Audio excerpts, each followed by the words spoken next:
बिस्मिल्लाहिर्रहमानिर्रहीम। अस्सलाम वालेकुम गाइस। आज हम बना रहे हैं स्वीट डिश कस्टर्ड की, बनाना कस्टर्ड, जो बहुत ही आसान रेसिपी है बनाना कस्टर्ड की। तो चलते हैं वक्त ज़ाय किए बगैर हम अपनी रेसिपी को स्टार्ट करते हैं।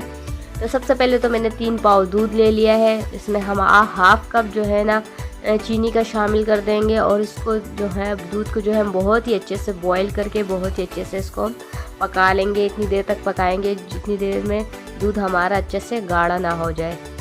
तो इसमें हम चम्मच चलाते जाएंगे, इसको बॉईल आने तक इसको पकाएंगे हम। ये देखिए मैंने जो है ना कस्टर्ड पाउडर ले लिए तकरीबन 3 स्पून, और इसको जो है ना मैंने अच्छे से मिल्क में मिक्स कर लिया ताकि गुठलियाँ वगैरह ख़त्म हो जाए। और साथ साथ में हम दूसरी साइड पे दूध पकाते जाएंगे। तो ये देखिए दूध में बॉइलिंग आना शुरू हो चुकी है। इसको हम लोगों ने बहुत ही अच्छे से और गाढ़ा बना लेना है, जैसे क्योंकि इसमें अक्सर पानी वगैरह होता है तो ये इजाफी पानी ये खुश्क कर देगा। तो ये बहुत ही अच्छे कस्टर्ड हमारा इसमें बनेगा।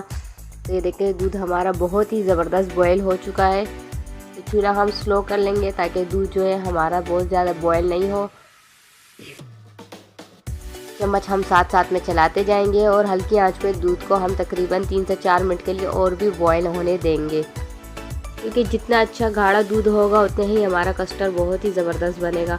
ये देखिए हल्की आंच में काफ़ी देर से हमारा दूध पक रहा है, तकरीबन 5 मिनट हो चुके हैं। तो अब इस स्टेज में हम आके जो हमने अपना कस्टर्ड पाउडर को जो दूध में मिक्स किया इसको थोड़ा थोड़ा करके शामिल करते जाएंगे, हल्का हल्का शामिल करते जाएंगे, कम कम, और चम्मच चलाते जाएंगे, क्योंकि इसमें लम्स और गुठलियाँ नहीं बनानी हमें। अगर हम इसको मिक्स नहीं करेंगे जल्दी जल्दी तो इसमें लम्स और गुठलियाँ बनेंगी। तो ये देखिए दूध हमारा गाढ़ा होने लग चुका है। तो इसको हम पकाते जाएंगे, तकरीबन हमने इसको 5 से 6 मिनट लगाने हैं हल्की आंच पे पकाने में। तो इसी तरह हम चम्मच इसको तेज़ी से चलाते जाएंगे शुरू में, ताकि इसमें गुठलियाँ नहीं बने। इस तरह हम इसको गाढ़ा होने तक इसको पकाते रहेंगे। तो ये देखें इसको पकाते हुए तकरीबन 4 से 5 मिनट होने वाले हैं। इस तरह पकाते जाएंगे, बार बार मिक्स करेंगे ताकि जो है ना ये हमारा कस्टर्ड जो है नीचे नहीं लगे। चूल्हा मैंने बहुत ज़्यादा तेज़ नहीं रखा हुआ।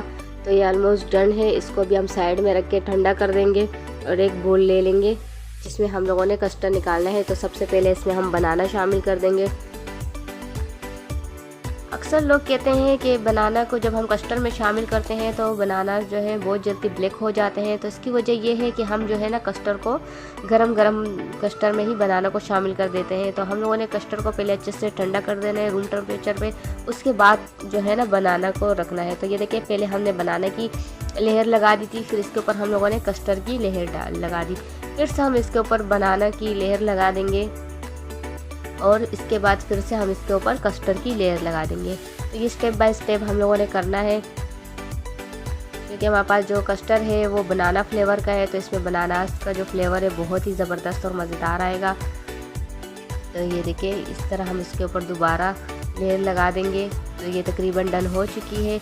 ऊपर की जो लास्ट लेयर है उसको भी मैं जो है ना थोड़ी बहुत गार्निशिंग करने की कोशिश करती हूँ, शायद आप लोगों को पसंद आ जाए।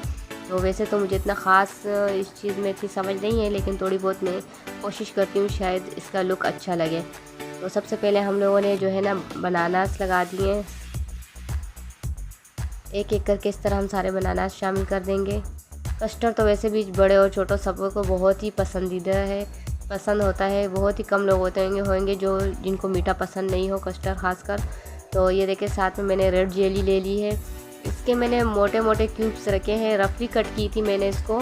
तो अगर आप चाहें तो इसको इक्वल और अच्छे से भी कट करके लगा सकते हैं। तो मैंने बस वैसे ही रफली कट कर दी थी। तो ये जेली की रेसिपी भी मैं आप लोग के साथ शेयर करूंगी नेक्स्ट वीडियो में मैं आप लोग के साथ इंशाल्लाह जेली की रेसिपी शेयर करूंगी। तो साथ में मैंने ग्रीन जेली भी ले ली है। ग्रीन जेली को ही मैंने इसी तरह रफली ही कट किया था। तो इसको भी हम लोग साथ में जो है ना नेक्स्ट लाइन इसकी लगा देंगे इस तरह। ये देखें आप इक्वल शेप में अच्छे से कट करना। मैंने तो जल्दी में वैसे ही रफली कट कर लिया है इसको। तो साथ में मैं ले लूँगी इसमें ये जो है ना नारियल का जो पाउडर होता है, कोकोनट पाउडर, ये थोड़ा सा ऐड कर लूँगी। साथ में मैंने कुछ बादाम क्रश कर लिए हैं, इनको ऐड कर दिए, और थोड़े बहुत मैं इसमें किशमिश भी ऐड कर लूँगी। इन सारे इन सारी चीज़ों से इसका फ्लेवर कस्टर्ड का और भी बहुत ही मज़ेदार और डबल हो जाएगा।